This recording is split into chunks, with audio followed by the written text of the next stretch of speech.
The King's Speech actor has appeared in over 60 films in the 38 years since his very first cinematic appearance.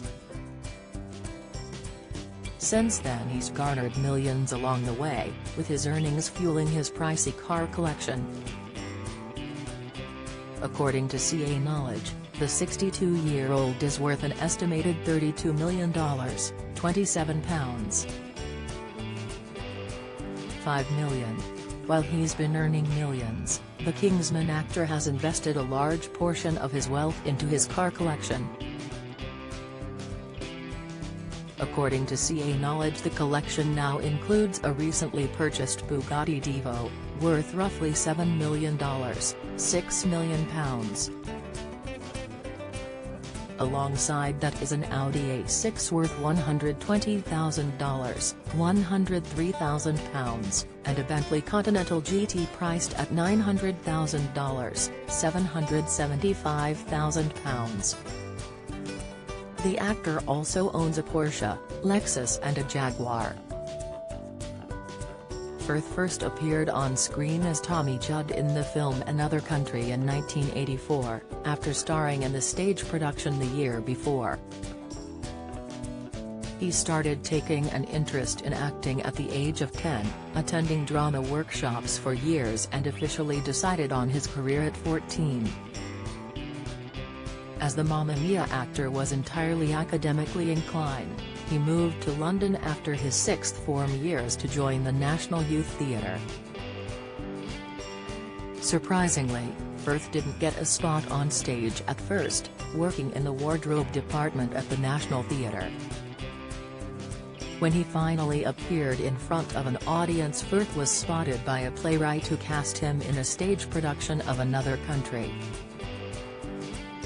In 1983, Firth made his West End debut in Another Country at the age of 23, and the very next year made his film debut in an adaptation of the play.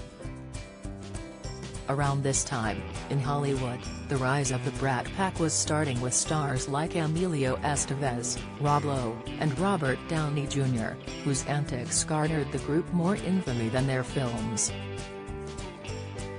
As a result, in 1987, Firth became one of the original members of the Brit Pack, which included the likes of Tim Roth, Bruce Payne and Paul McGann. While Firth was steadily climbing up the ranks of British celebrity culture, Firth became a household name in 1995 with his role as Mr. Darcy in BBC's Pride and Prejudice.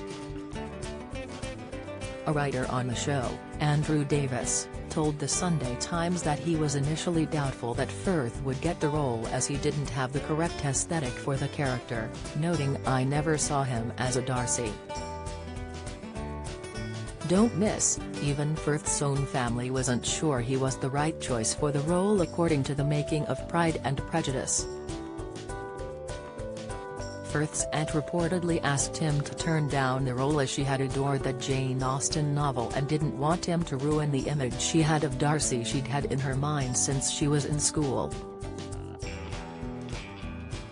Regardless of the pushback, the BBC television adaptation of Pride and Prejudice starred Firth as the haughty aristocrat and skyrocketed his fame and fortune. Firth became somewhat of a sex symbol as the show became more popular, and 2003's Love Actually cemented his reputation as a romantic actor. In 2010, Firth portrayed another iconic British figure in The King's Speech as King George VI, and the performance of a lifetime earned the actor his only Oscar for Best Actor. According to The Telegraph, while portraying the king with a speech impediment, Firth found he'd developed a slight stutter himself after filming. Since then, the A-lister has had countless award nominations and wins, including an Oscar for Best Actor in 2011. Overall, Firth's films have reportedly grossed over $936 million, £806 million, from his acting work worldwide. But it's not just films earning the star millions, as he formed production company Raindog Films in 2012 alongside industry veteran Ged Doherty, which received a £1 $1.9 million investment earlier this year from Calculus Capital.